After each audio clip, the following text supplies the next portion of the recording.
Hey, we're back at it here at the IHSBCA convention. Lucky enough to have long-time Grayslake Central head coach. Not that long. I didn't mean it like long. that. No, I'm old, no, buddy. but one of the true legends here in Illinois, and I know he had a really good relationship back when Sean Duncan started this thing Sure way did. back. And Absolutely.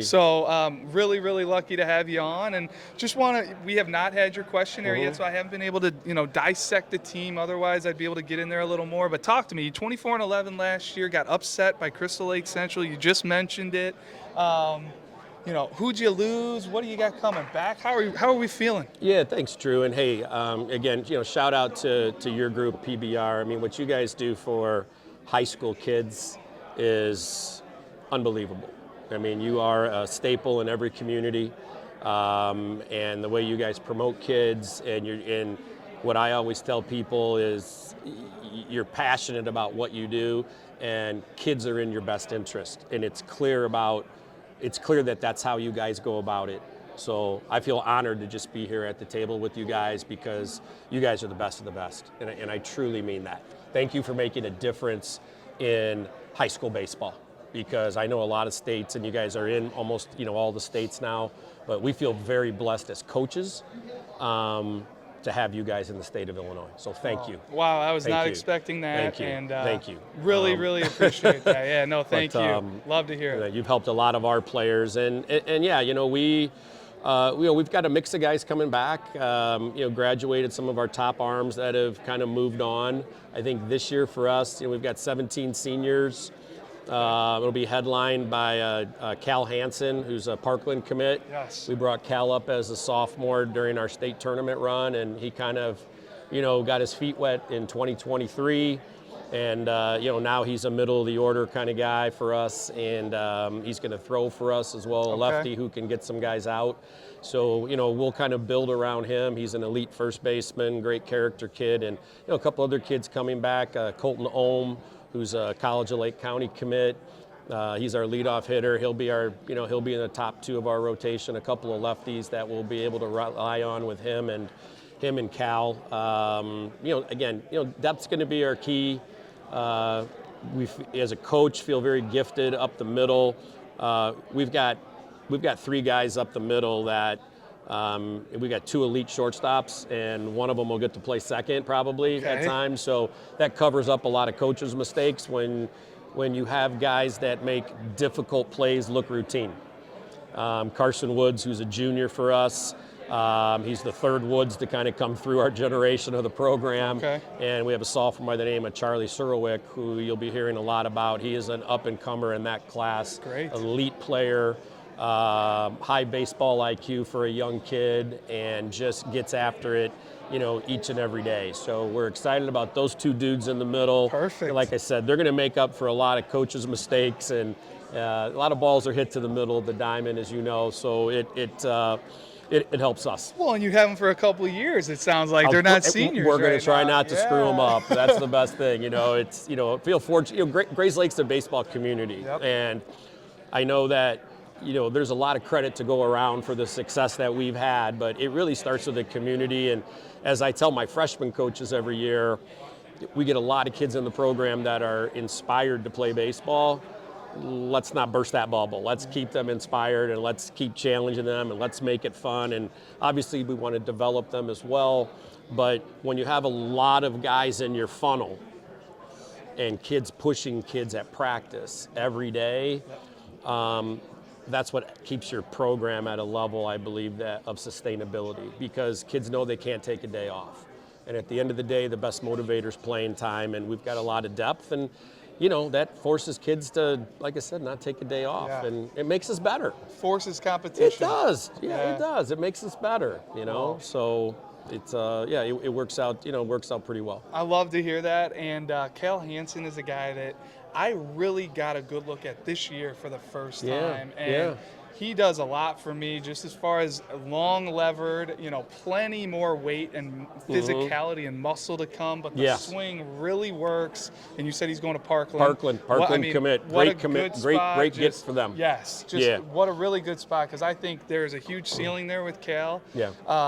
He's so when getting you first bigger. Called him out, it got me fired up. Yeah, he's getting bigger. He's doing a great job in the weight room. And let's be honest. I mean, you guys talk about this, I know as well. With the way college baseball landscape is changing, right? D1's from 40 to 34.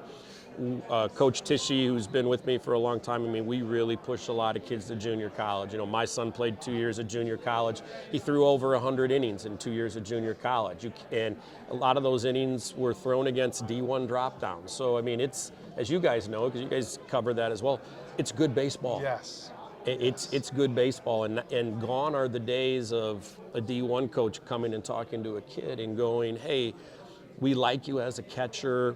I've got a sophomore catcher. We think he's going to get drafted now as a junior, so give us a couple years, and we think the spot will be yours as a junior.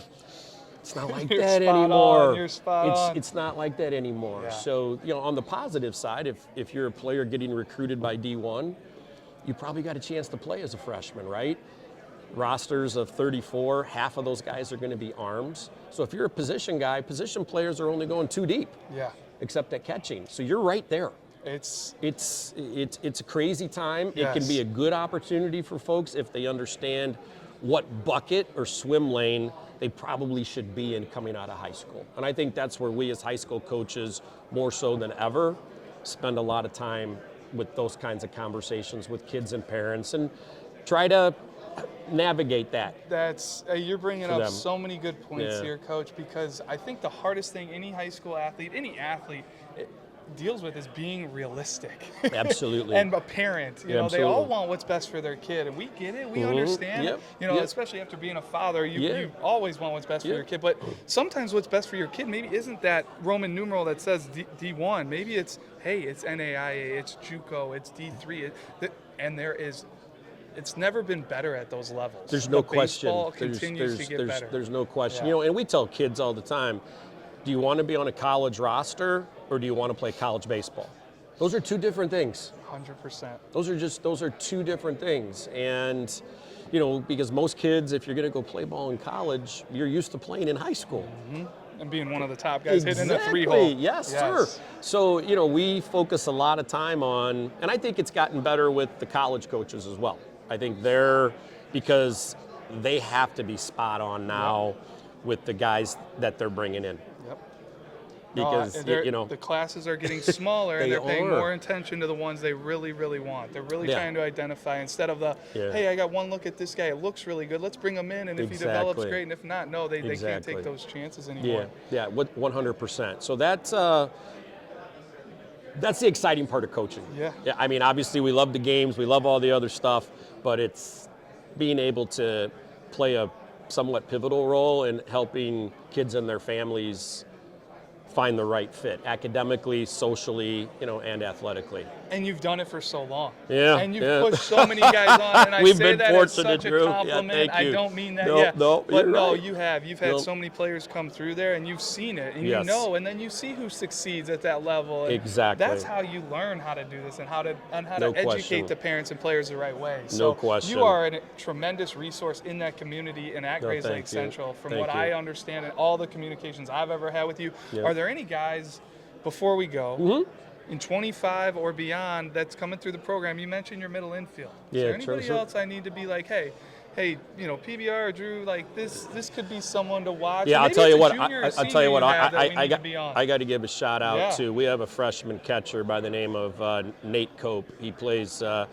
basketball, and he is he's going to be a pretty special catcher for us if he stays healthy. Okay. He's got a 4.0 GPA. He's got a tremendous work ethic. He's mature beyond his years. And, you know, we've had some pretty gifted catchers come through our program. The Pat Garvey, Sam Nozikas, Freddie Landers, you know, just to name a few that have all been a part of the PBR family at one point or the other. And this kid, if he stays healthy, we're looking forward to seeing him. And you'll probably see him at some of your events coming up because he's just that. And then we also have a couple of juniors, a junior pitcher by the name of Luke Eckenstaller, who's the nephew of former major leaguer Kevin Eckenstaller, or is it Brett Eckenstaller?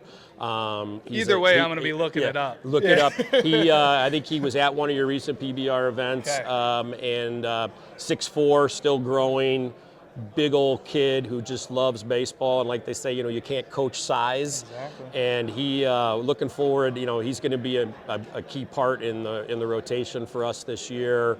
And we have an elite, gifted center fielder, by the name of Bryce Carlson, played football, runs a sub 760. You'll see him at one of your events. And one of our best hitters last year, a kid by the name of Beckham Stone, who was a best hitter for us last year as a sophomore, hit third for us. I kind of joke, he came out of the womb hitting. I mean, the kid just hits. That's what you and want. The kid just hits, and he'll be a middle of the order guy for us, and he's a big, strong kid, and you'll see him as well. Wow. Outstanding stuff, Coach. Thank you, Tyler. No, thank you for the time. Yeah, go ahead. No, thank you. Coach, are there any position battles coming into this year that you kind of got circled? I know it's early, so you may not know fully yet, but are there any battles you're kind of looking forward to? I'll tell you what, yeah, and we'll share this at the start of the season, and the kids know where they're at on the depth chart.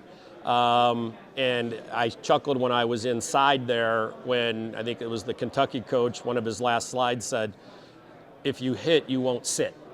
And so we've probably got a mix of about 6 or 7 outfielders, and who's ever hitting the best at that time, that's who's going to be out there. A couple of them are better defensively than on the other side, but and then also we're 3 deep at catching right now, so we'll see who emerges from that. So yeah, there's some battles. Like I said earlier, depth is going to be our key.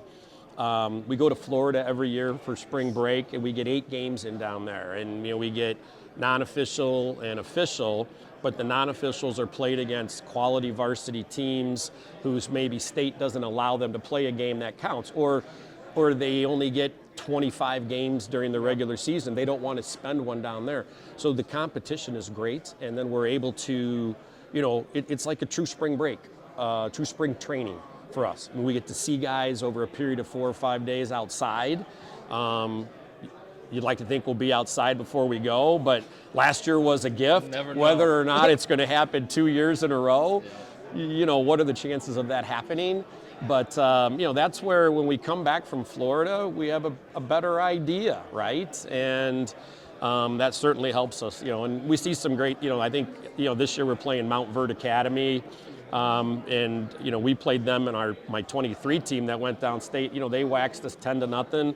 I never felt better getting waxed 10-0. Their coaches were so polite and so nice. We played. The name of the field was Francisco Lindor Stadium, and their starting catcher got hurt, so we got to see their backup catcher. He was only going to the University of Miami, so he wasn't too bad.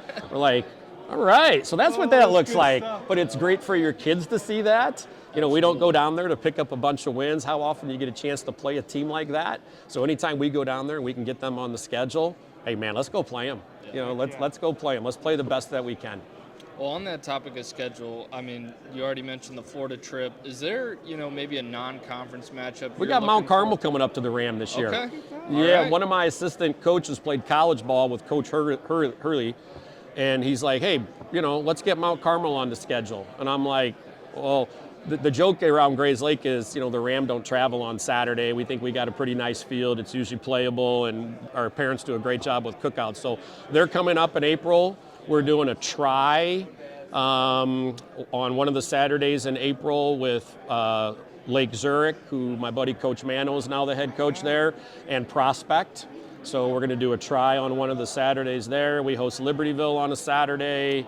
Awesome. We go to Crystal Lake South. We go to Prairie Ridge. It's the toughest schedule that we've had since I've been there, and we just felt that it'll make us better in the postseason. Absolutely. That we really, I think we've got Stevenson on the schedule, Lake Forest. And then our conference will be challenging. Yeah, we are. It's always a little colder up there, but it's okay. So yeah, looking forward.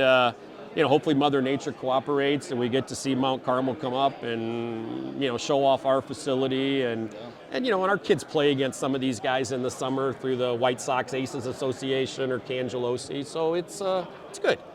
Yeah. I love it. Yeah. And maybe we'll see you guys up there for that game. I'll send you an invite for that. If my memory serves me right, I think the Twitter handle or X handle, if you want to follow Grayslake Central, is good for the Ram. Good day for the Ram. My assistant coach put that up there. I don't know how he got up with that, but It's Good day stuck. for the Ram. Good day for the Ram. Yep, Feel free so- to follow us and wish everybody the best this baseball season. Yeah, thanks, Coach. We're looking forward to following you. Thanks, guys. Appreciate you.